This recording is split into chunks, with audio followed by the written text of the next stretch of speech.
I'm joined once again by Ryan Fowler, my colleague over at thedraftnetwork.com, former staff writer for the Washington Commanders, and new host of the Commanding the Huddle podcast, which we'll talk about in just a moment. But Ryan is here to talk about another Washington football player that's made his way to Buffalo, this time running back JD McKissic. And Ryan has lots of takes about McKissic. You and I actually had a candid conversation back when we were together at the NFL Scouting Combine about the Washington running back room, and we brought up McKissic, and you were definitely thinking he was part of the fray moving forward. Instead, he goes to Buffalo. So let's start this conversation by looking back to when Washington signed JD McKissic in 2020, signed him to a 2-year, $3.25 million deal after he had a decent season with Detroit as a rotational back. When they brought him in, what was the role expected to be? And were you surprised that he was able to develop into what he became for Washington? Yeah, I think, when they initially signed him, he was supposed to kind of be that veteran mentor for Antonio Gibson, who they selected in that same year.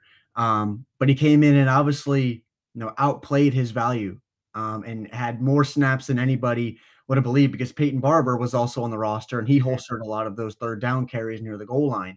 But initially when they signed him, he was just, supposed to come in as that quote unquote change of pace guy that he was his whole entire career in Seattle and then in Detroit. And what's interesting about that is, if I'm not mistaken, please stop me, JD McKissic has never played a snap of special teams for Washington or any team in his career. I believe he returned one kick last year, if I'm not wrong. Okay. But maybe in terms of like covering kicks and punts, typical things that your RB3 is going to do, right? When you have a fairly high draft pick in Antonio Gibson, when you have a player in Peyton Barber, who, if I'm not mistaken, was coming off a 1,000-yard season in Tampa Bay. Correct. This guy was very much in competition for RB3, and he came in and caught like 80-something passes. So I guess that speaks to his ability to impress upon that coaching staff, that he could help the team, which obviously came as a pass catcher. That's what we know about JD McKissic. He's a guy that can catch the football. So Ryan, tell us why he's such a good receiving back out of the backfield. He's so unique in the fact that when he runs routes, whether he's initially lined up, next to Taylor Heineke or whoever was under center for Washington these past 2 years, whether he's in shotgun and they flex him out wide in the slot, or he'd go all the way out towards the boundary, what he did so well, and I think one of the issues we see even in college guys and pro guys today, whether it's a tight end or even a receiver, is when those guys get initially jolted within that contact window, ability to continue to run their route. And with JD being undersized at 5'11", under 200 pounds, whether he's running a slant, you usually see guys, if they get hands on them and someone, corner will, jolt them in their chest plate. If they're running a slant, they'll immediately go outside. If they're trying to run vertical, they'll immediately come back towards the quarterback. And what JD McKissic does so well is consistently fight through that contact and be able to consistently win his routes. And usually he's granted the opportunity to work on a slower linebacker or a safety that's not usually aligned on a running back with the shiftiness that McKissic has on the outside. So he runs routes like a wide receiver. And then when he catches the ball, he has the ability to take it the distance every single time he has it in his hands. Yeah, I get excited about the different ways that the Bills offense can already put stress on a defense just because Josh Allen exists. I think you think about Dawson Knox at tight end and a really deep receiving core with Gabe Davis and Steph Diggs. And now you have this player as kind of an X factor to insert into there. And so, hey, if you want to drop 8 and rush 3, the Bills have a safety valve here in JD McKissic. You want to get the screen game going, you can get JD McKissic going. And, I watched some of his film yesterday, and I became pretty impressed with just how natural his hands are, in addition to the route running stuff and being able to play through contact. And so it's a pretty exciting layer to add to this Bills offense. And so I love the pass catching ability. Everybody loves the pass catching ability, but what we don't talk enough about with running backs on passing downs is the pass protection phase of that. That matters a lot. If this guy can't pass block and he's on the field only to catch passes, it's pretty simple to understand to the defense why he's there. And so I'd like to know what you could tell us about JD McKissic in pass protection. So that's where it gets kind of tricky with McKissic, because when he was in, it was usually when he's running routes. And that's kind of what limited Washington's offense. And when he had limited reps, whether he was, chipping D ends and kind of going out working in the flat or the shallow to intermediate areas of the offense, very rarely was he, taking on a Clinton Portis role, or even what we've seen with like Kyron Williams in this draft class, where he's really going to stick his face in and have, not just the nastiness, to stick his face mask through somebody, but to also have the technical ability to anchor against blitzing safeties, linebackers, or corners. And, with JD, I think that's one of the biggest weaknesses in his game, and he's going to have to develop, especially in a Bills offense that is so unique and high octane. If he's going to be able to get on the field, he's going to have to be able to pass pro, because not every time he's on the field, he's going to be able to run routes. So that's one of the major things that he's going to have to work on is his prowess as a pass blocker. Yeah, they certainly didn't pay him 2 years, $7 million to not be a part of this offense. And so, I do think growth in pass protection will be important. I saw some positive reps of him, being able to chip and get his hands on some players, but for the most part, not necessarily a guy that's going to sink his hips, stick his hands out, play with extension and just absorb a blitzing linebacker. And so there is some predictability there, and hopefully he can develop that aspect of his game in Buffalo, where, Devin Singletary and Zach Moss, maybe they deserve their share of criticisms, but they both are good pass protectors. And so hopefully that rubs off on JD McKissic. I think the important thing with pass protection, half the battle is being willing. And what I was encouraged about with McKissic is maybe he didn't get the job done every time, but he was always willing to try. And I think that's half the battle with these running backs from time to time. So we've talked about pass protection. We talked about the receiving skill set. What about just regular running the football between the tackles, outside the tackles? What is he like as a traditional running back? And so this is where he deserved many more carries, many more snaps, especially when Antonio Gibson was consistently putting the rock on the ground. And as we know, that's the easiest way to find yourself holding a clipboard in the NFL, is to put the ball on the ground. And when he was able to come in and kind of holster that RB1 workload, he more than showed his ability to do so. And I think when you look at Buffalo, and they've had their inconsistencies with the aforementioned Singletary and the aforementioned Zach Moss, if they're looking for somebody to come in and really play that 3-down role where he can, run the ball on 1st and 2nd down, if they want to get tricky on a 3rd and 1, 3rd and 2, and run some play action or give it to JD on a toss or something, he definitely has the ability to holster more carries than he had in Washington. And I think when you look at him, he's not just that pass catching back.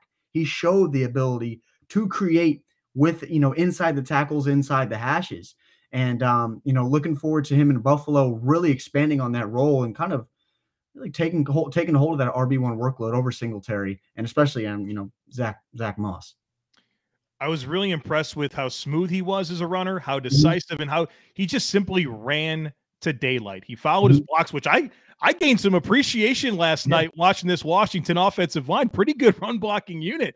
And I thought McKissic did a good job of just finding that space, being decisive, being smooth. And, he's a competitive runner. He's not a guy that's going to move piles or, really win after contact with consistency. But because he is so decisive and smooth and just feels that space, I thought he was able to maximize his touches in different ways. And so I was pretty encouraged by that ability that I saw from McKissic watching his film last night.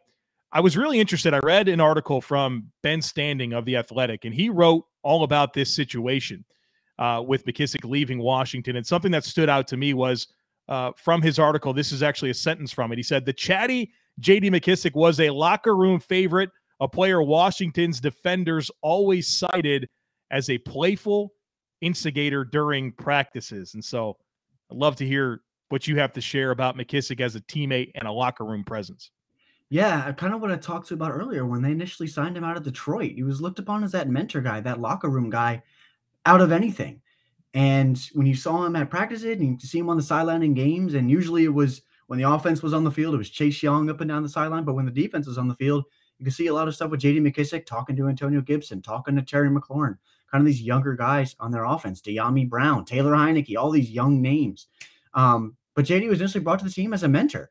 And that doesn't surprise me at all. I wasn't in the locker room, in 2020, this past year, but just seeing kind of JD on the field, and a couple of times I was able to see him down training camp.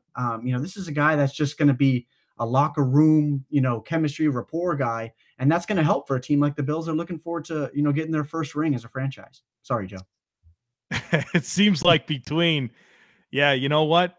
congratulations on having won at the expense of the Bills. But, I didn't bring you on here, Ryan, to talk about that. I know. No, we're talking about JD McKissic. And it sounds like between him and Tim Settle, the Bills got a couple of good players for not just what they'll do on the field, but for the locker room, good chemistry guys that are high energy and just kind of love the process. I feel like I'm gathering the right takeaways as I research these players and obviously talk to you about both McKissic and Settle.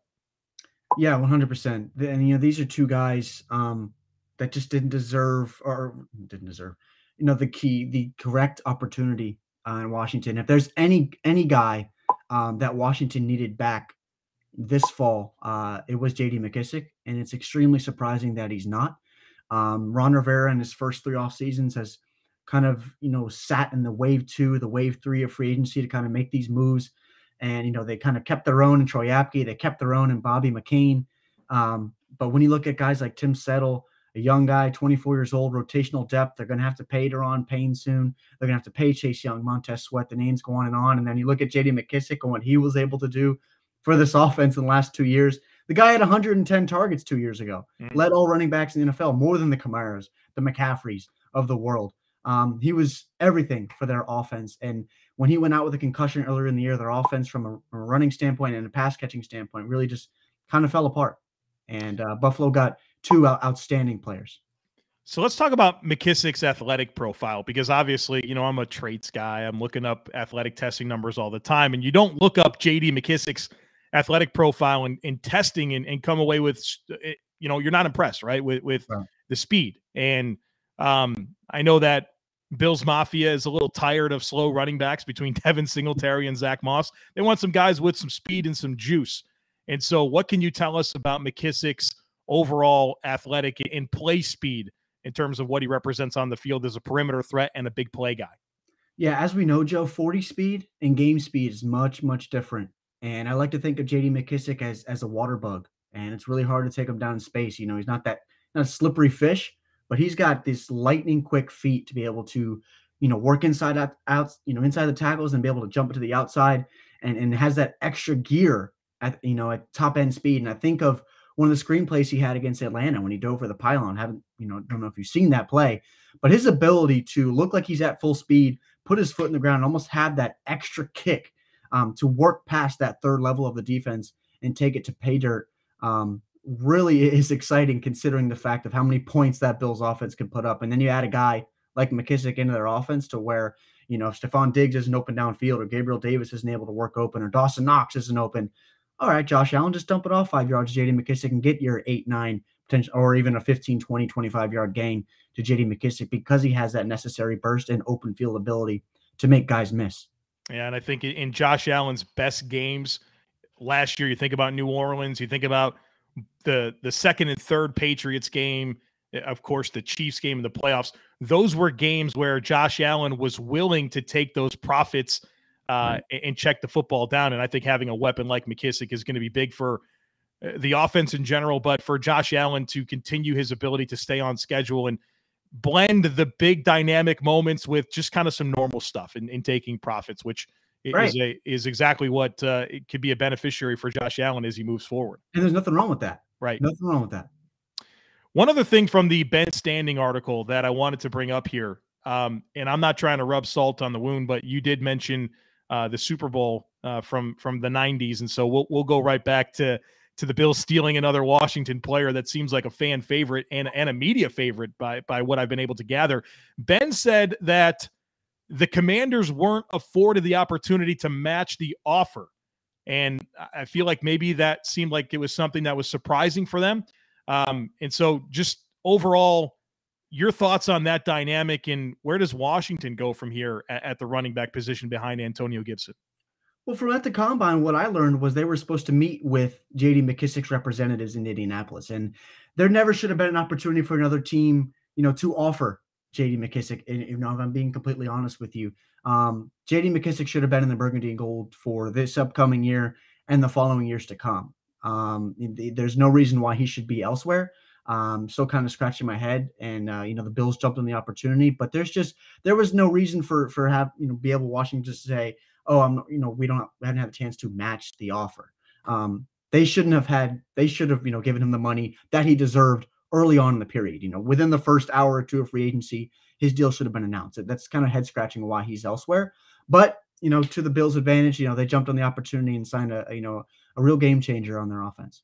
Well, and especially because the Bills weren't able to speak to JD and his reps until Monday at noon. Correct. Where that opportunity has been wide open for Washington. Right. It's never closed. Right. They could have been working on this for months. Yeah. And so I was a little surprised that Ben reported that. Not that he's incorrect in his report, but I'm surprised that they were surprised. Like, you had ample opportunity to get this done, especially for a fairly modest deal. A player that's important for your offense, especially the way that Scott Turner likes to design the game. Like, this is a type of player that you kind of have to have in Washington. Speaking of Washington, you are launching a new podcast, Commanding the Huddle. So if there's any Washington Commanders fans listening today, or any Bills fans that want to, get more knowledge or gain more knowledge on Washington, what can you tell us about the launch of this new podcast? Yeah, any Bills fans that are curious on some more players that the Bills are gonna take from Ashburn, but no, Commanding the Huddle is a new podcast, basically all things burgundy and gold, all Washington related. Going to use my insight and knowledge of the team, just like what you do with Locked On Bills, kind of share, know everything in depth about the Washington Commanders, and I'm really excited to get started on this journey and under the Draft Network label, and really continue to grow this, and have players on and guys they draft in the future, and really just look forward to building it, and definitely going to have you on real soon on the podcast. But Commanding the Huddle, it's going to be hosted by myself. Going to be a lone ranger on it, but super excited to get it started, and first episode drops tomorrow. Wow. Okay. Well, good timing there. Ryan has good football takes. This is something that people need to know. It's not just Washington. I've talked a lot of football with Ryan over the last year, and every conversation that I have, I come away really impressed with your overall breadth of knowledge for the league in general. And so I encourage all of Bills Mafia to follow Ryan on Twitter @_Ryan Fowler _. He's got good football takes. I learned from Ryan, and you should too. Thanks, Ryan. Appreciate you coming on again. Thanks so much, Joe.